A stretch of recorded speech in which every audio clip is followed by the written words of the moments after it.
សួស្តីពុកម៉ែបងប្អូនទាំងគ្នាថ្ងៃនេះខ្ញុំនឹងធ្វើវីដេអូបង្ហាញអំពីការកែរូបភាពទៅជាវីដេអូបាទហើយឲ្យវាមានចលនាចឹងយើងចូលកម្មវិធីមកតបមកយើងចុចនៅលើរូបចេញកន្លែងសញ្ញាព្រួយហ្នឹងតបមកយើងចុចលើ Design ហើយយក Fit in Screen ដើម្បីកុំឲ្យរូបយើងវាប្រែប្រួលចលនា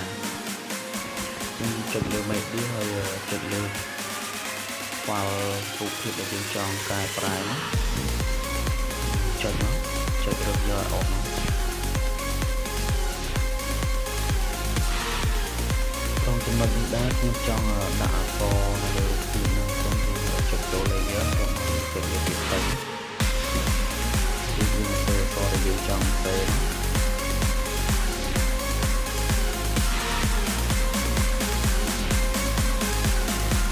មកយើងអស់អក្សរនឹងទៅកន្លែងយើងចង់ដាក់មក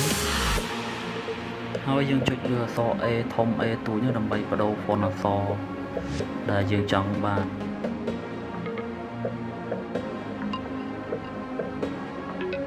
ហើយជាបន្តទៀតយើងចុចលើសញ្ញាមូលនេះមកដើម្បីបដូរ color អក្សរដែលយើងចង់បាន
យើងពេញចិត្តហើយយើងយកប៉ុណ្ណឹងមក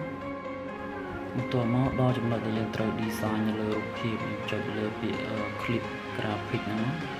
ដើម្បី design រូបភាពយើងឲ្យមានចលនាអញ្ចឹងពេលយើងចុចលើអាពាក្យហ្នឹងហើយវានឹងចេញរូបភាពទាំងនេះឲ្យយើងរើសមកហើយដែលយើងចង់បានធ្វើ design នៅលើរូបភាពរបស់យើងជ្រើសរើសវានេះតបមកអាកន្លែងហើយផតថឹងកន្លែងដែលយើងសម្រាប់សរសេរអក្សរពាក្យដែលយើងចង់ដាក់យើងសេពាក្យដែលយើងចង់សេមក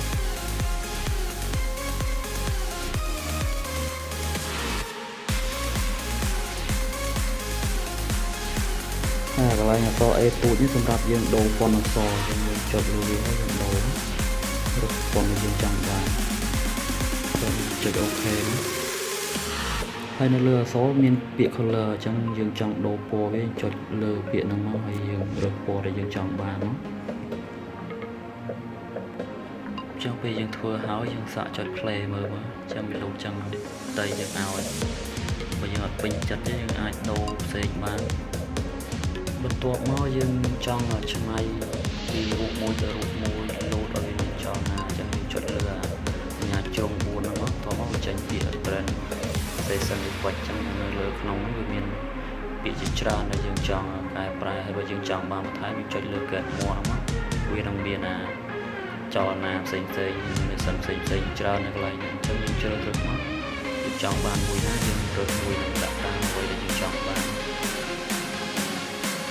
រួចយើងសាកចុច play វាមកដើម្បីវាចេញ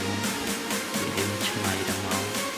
តែបើយើងអត់ពេញចិត្តយើងអាចដូរបានមកថាទាំងលោតពីរូបមួយទៅ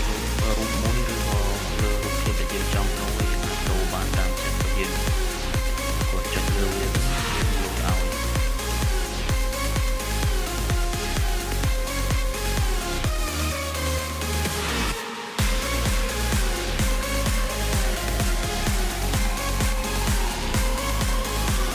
ងខ្ញុំបញ្ជាក់អំសាទៀតចឹងរូបទាំងអស់ដែលយើងចង់ឲ្យមានចលនាយើងគ្រាន់តែចុចលើរូបហ្នឹងមកហើយចុចលើពាក្យ layer បន្ទាប់មកយើងចុចពាក្យ effect ហ្នឹងមកវានឹងចេញanimation មានចលនាផ្សេងៗសម្រាប់ឲ្យយើងរើសដោយសេរីចឹងយើងអាចរើសអ្វីមួយដែលយើងចង់បានមក